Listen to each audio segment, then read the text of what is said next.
Hi viewers, நம்ம இன்றைக்கி செட்டிநாடு முறையில் முருங்கைக்காய் கத்திரிக்காய் காரக்குழம்பு எப்படி வைக்கிறதுன்னு தான் பார்க்க போகிறோம்.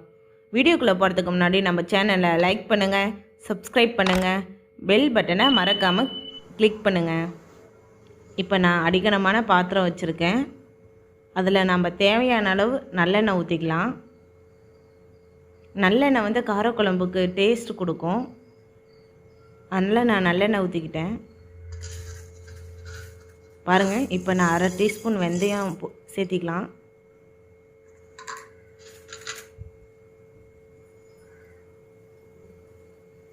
வெந்தயம் எண்ணெயில் நல்லா பொரியட்டும். வெந்தயம் எவ்வளோக்கு எவ்வளோ எண்ணெயில் பொரியுதோ அவ்வளோக்கு அவ்வளோ குழம்பு டேஸ்ட்டாக இருக்கும்.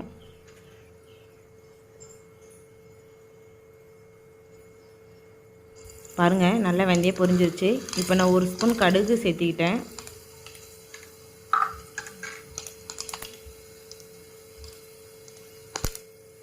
கடுகு நல்லா வெடிக்கட்டும்.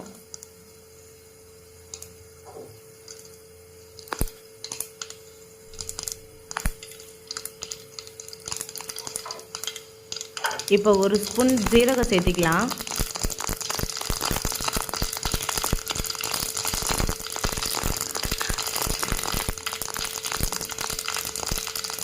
இப்போ கருவேப்பிலை தழை சேர்த்திக்கலாம். இப்போ 8 பல்லு பூண்டு அண்டா கட் பண்ணி வச்சுருக்கேன், அதையும் சேர்த்திக்கலாம்.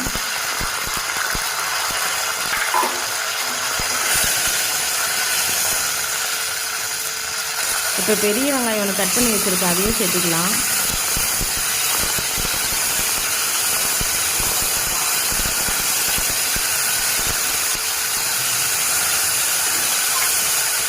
நல்லா வதக்கி விடுங்க வெங்காயத்தை.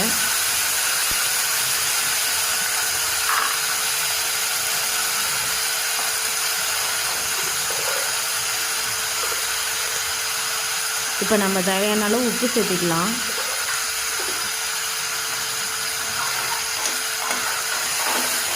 உப்பையும் சேர்த்து நான் வெங்காயத்தையும் நல்லா எண்ணெயில் வதக்குங்க.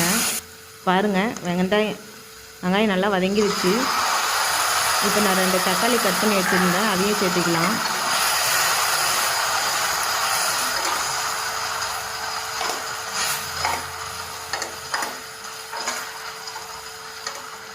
பாருங்கள், தக்காளி வெங்காயமும் நல்லா வதங்கிடுச்சு.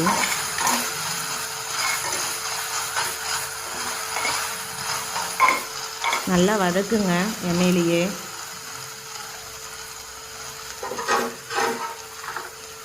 இப்போ 1/4 டீஸ்பூன் மஞ்சள்தூள் சேர்த்திக்கலாம்.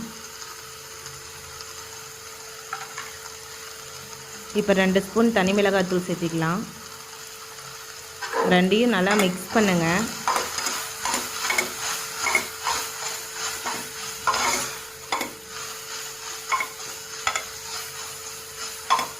நல்லா வதக்கி விடுங்க.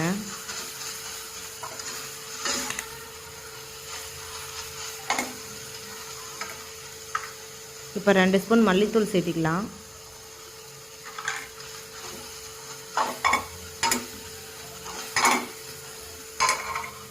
இப்போ 1/2 டீஸ்பூன் சாம்பார் தூள் சேர்த்திக்கலாம். இப்போ 1/2 ஸ்பூன் கறி மசாலா தூள் சேர்த்திக்கலாம். எல்லாத்தையும் சேர்த்து நல்லா வதக்குங்க. மசாலாவோட பச்சை வாசனை போகிற அளவு நல்லா வதக்கிக்கோங்க.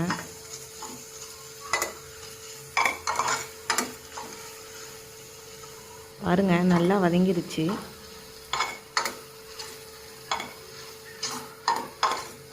இப்போ நான் எலுமிச்சை அளவு புளி எடுத்து அதை கரைச்சி வச்சுருக்கேன், அதையும் சேர்த்திக்கலாம்.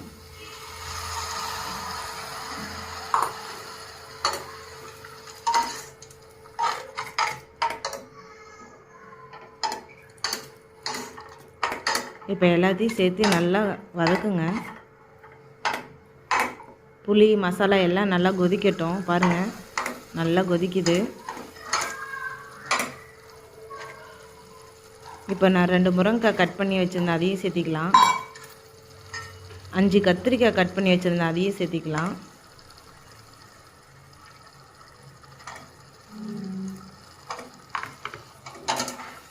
எல்லாத்தையும் சேர்த்து நல்லா மிக்ஸ் பண்ணுங்கள்.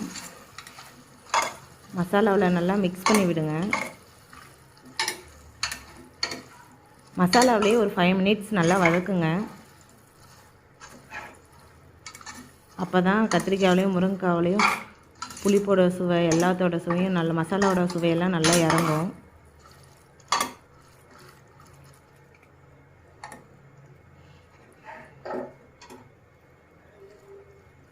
பாருங்கள், 5 மினிட்ஸ்க்கு அப்புறம் நல்லா வதங்கிடுச்சு, எல்லாம் மிக்ஸ் ஆயிடுச்சு. இப்போ நம்ம தேவையான அளவு தண்ணி ஊற்றிக்கலாம்.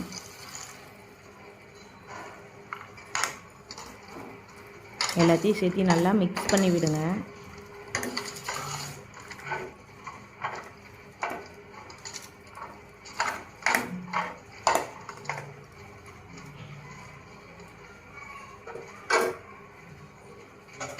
நம்ம மூடி போட்டு வேக வச்சிடலாம். நல்லா வேகட்டும். அதுக்குள்ளே நம்ம ஒரு ஜார் எடுத்து 2 நீட்டமான பல் தேங்காய் சின்ன சின்னதாக கட் பண்ணி போட்டு வச்சுருக்கேன்.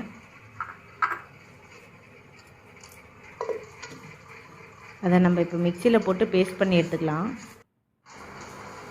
பாருங்கள்,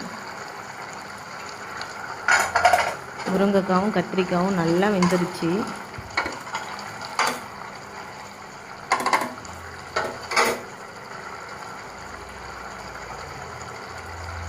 இப்போ நம்ம உப்பு கொஞ்சம் சேர்த்திக்கலாம்.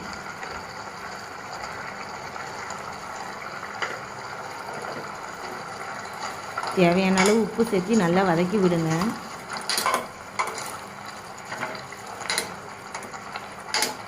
நம்ம ஃபஸ்ட்லேயே உப்பு போட்டால் கத்திரிக்காய் முருங்கைக்காயெல்லாம் வேகாது. பாதி வெந்த பிறகு போட்டால் நல்லா கத்திரிக்காய் முருங்கைக்காவும் நல்லா வெந்துடும், டேஸ்ட்டும் உள்ளே இருக்கும். இப்போ தேங்காய் பால் அரைச்சி வச்சுருந்த விழுதை சேர்த்திக்கலாம். பாருங்கள், நல்லா வதக்குங்க. எல்லாத்தையும் சேர்த்து கிளறி விடுங்க. நல்லா கிளறி விடுங்க. இப்போ நம்ம மூடி போட்டு வச்சு ஒரு 8 மினிட்ஸ் நல்லா வேக விடலாம். பாருங்கள், 8 மினிட்ஸ்க்கு அப்புறம் எப்படி இருக்குன்னு. எல்லாம் நல்லா வெந்துருச்சு. பாருங்கள், சூப்பராக இருக்குது.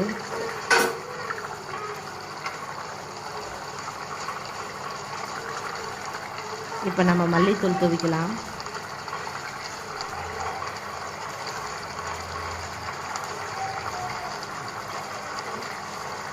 மல்லி தூவிட்டு நல்லா கிளறி விடுங்க ஒரு கலரு.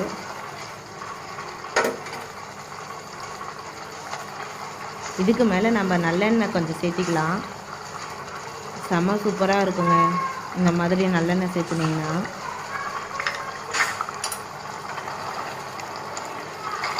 இப்போ ஒரு கலர் நல்லா கிளறி விட்டுருங்க. இப்போ நம்ம அடுப்பு ஆஃப் பண்ணிடலாம்.